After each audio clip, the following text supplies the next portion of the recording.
Aliás, eu tô acordando todo dia mais cedo, viu, Poit? Porque eu não quero perder a prisão ao vivo do Bolsonaro, que eu acho que é questão de dias. Certo? O Bolsonaro está numa situação em que ele poderá ser preso a qualquer momento. Por quê? Por quê? Por quê? Porque todos os indícios caminham, não como se ele fosse aquele que não soubesse de nada. Como que alguém não sabe de nada é beneficiário de tudo aquilo que sabem do que estão fazendo por ele? Né? Todo mundo comete dolo, menos ele, que é o único beneficiado. Ele recebeu em dinheiro parte das joias. O Mauro Cid fala pro pai dele, a dupla Agente 86, certo? Eu fiz até a conta da 198, não é, professor? Os dois agentes de 86 que se fotografam na missão secreta, que trocam e-mail, que mostram a comprovação do depósito em conta. A situação do Bolsonaro, a prova contra o Bolsonaro é documental. O que ele quiser dizer, olha, ele não sabia de nada, é ele que fique dizendo. Mas é impossível a gente crer que ele não soubesse de nada, todos em torno dele soubessem para dar dinheiro para ele. Seria algo a se imaginar, se ele não soubesse nada, se os seus assessores se locupletassem, ele não. Agora, é o primeiro caso no direito penal em que alguém se locupleta sem saber que está se locupletando. Claro que ele é o chefe, e não é só de peculato. Existe uma ampla organização criminosa aí. Eu comprei o relógio, a decisão foi minha, usei meus recursos, eu tenho origem lícita e legal dos meus recursos. Eu tenho conta aberta nos Estados Unidos, no banco em Miami, e eu usei o meu dinheiro para pagar o relógio. Então, o meu objetivo quando eu comprei esse relógio é exatamente para devolvê-lo à União, ao governo federal do Brasil, à presidência da República. E isso, inclusive, por decisão do Tribunal de Contas da União. Eu tomei a decisão de comprar. Entendeu? Foi solicitado, comprei e fiz chegar ao Brasil. Agora, se você quiser perguntar detalhamento, olha, qual o voo, que horas você entrou, para quem você deu, como o relógio, nesse momento eu não vou poder falar. Nesse momento eu não posso falar. Nem quem solicitou, doutor. Só vou dizer, quem solicitou não foi Jair Bolsonaro e não foi o Coronel Cid.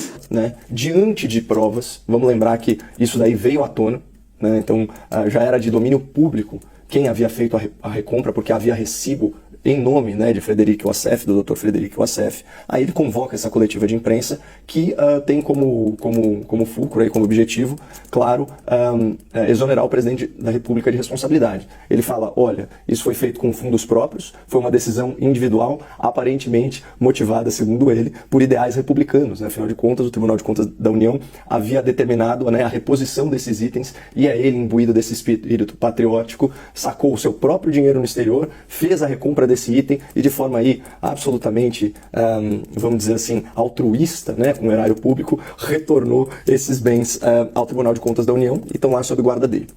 Então aqui tem duas possibilidades. Tá? Segundo, né, a investigação da Polícia Federal, os dois ilícitos possíveis que estão sendo investigados são, né, em primeiro lugar, peculato, depois lavagem de capitais. Aqui, a única saída jurídica, ou a saída jurídica mais plausível para a defesa do ex-presidente da República, ela depende que ambos os envolvidos, o responsável pelo traslado e também pela recompra, isentem o presidente, porque aí numa interpretação talvez até rigorosa, ele se sairia com aquela história do peculato culposo, né? Ou seja, que no máximo o ex-presidente da República foi negligente, né?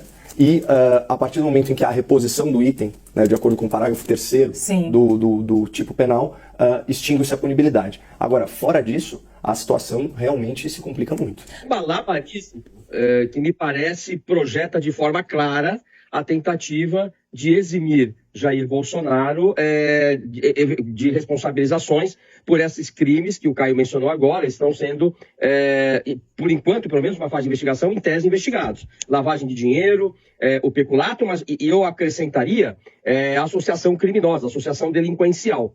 E o fato de o Wassef permanecer calado uma semana antes de entregar essa nova versão, o fato de haver já provas demonstrando que ele entrega o relógio, se eu não estiver enganado, foi na Hípica de São Paulo, para Mauro Cid, as mensagens. Então, todo esse conjunto requer de Wassef uma criatividade e um malabarismo que, ao meu ver, não cola. Entretanto, dando aqui, claro, sempre confiando, né, na inocência de que não é ainda definitivamente considerado culpado. Agora, me parece que esta linha que o Caio vem apontando desde ontem nos debates do peculato culposo deve ser, sim, uma linha a ser seguida pela nova estratégia a ser montada. Porque, de fato, a gente baixa uma pena que vai até 12 anos de reclusão para 6 meses. Eu não sou um penalista, mas se não estiver enganado, vai a 6 meses. Né? Agora, não acho que o Assef conseguirá. Vejam bem, é muito estranho que alguém atento ao Tribunal de Contas da União viaje aos Estados Unidos para recomprar um relógio, porque o Tribunal de Contas da União assim determinou. E nós sabemos que sempre que há um imbróglio, o Assef aparece. Parece até assim, um super-herói que, de repente, surge nos piores momentos, não é? Para Bolsonaro. Então, eu não acredito, Lu e Caio, não acredito que ele vá conseguir, mas esse é o objetivo dele, né? Isentar o Jair Bolsonaro e o clã, né? Como um todo aí, que também parece estar envolvido. O Malucelli decide, como assessor, segue ordens, cumpre ordens do chefe, do superior. E como militar, essa obediência hierárquica é muito rígida, é muito grande, né? Então ele exercia a função, não tem como se desvincular. O que ele fazia? Assessorava quem? O presidente. Eu não sei se o senhor Bolsonaro não tinha, por exemplo, um vice-presidente, não tinha um secretário, um ministro lá que dava essas ordens. Aí. Mas aí esse caminho a gente percorre. Temos que verificar de quem essas ordens que eram dadas para o Malucelli. O espírito, como eu disse, altruísta e patriótico, né, do advogado, que supostamente, né, sacou dinheiro da própria conta e aí, por ideais republicanos, retornou o item ao erário público, né, sob custódia aí do nosso Tribunal de Contas. Mas assim, tirando isso, está tudo muito conectado e, de novo, né, aqui reforçando a tese. Agora parece que não só a defesa do ex-presidente, a lógica é ir atrás do peculato culposo, como também do próprio Mauro Cid. Porque o que acontece, né? O que é agir com culpa? Né? Agir com negligência, com imprudência, com imperícia. Você não pode se excusar de cumprir a lei porque você estava simplesmente alegando que você estava cumprindo ordens. Né? Uma ordem manifestamente ilegal, ela não precisa ser cumprida, né? Teoricamente. Tá? Nesse caso, especialmente se ela é recorrível, vamos dizer assim.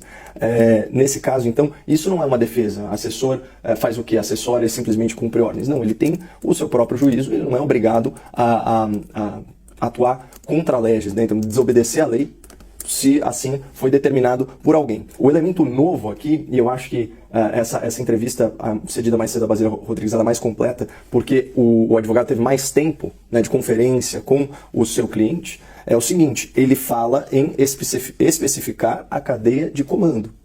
E ele traz o elemento da formação militar do Mauro Cid. Então, qual que seria uma linha? Olha, essa ordem, essa ideia partiu de uma outra pessoa, né? Talvez acima dele no comando militar.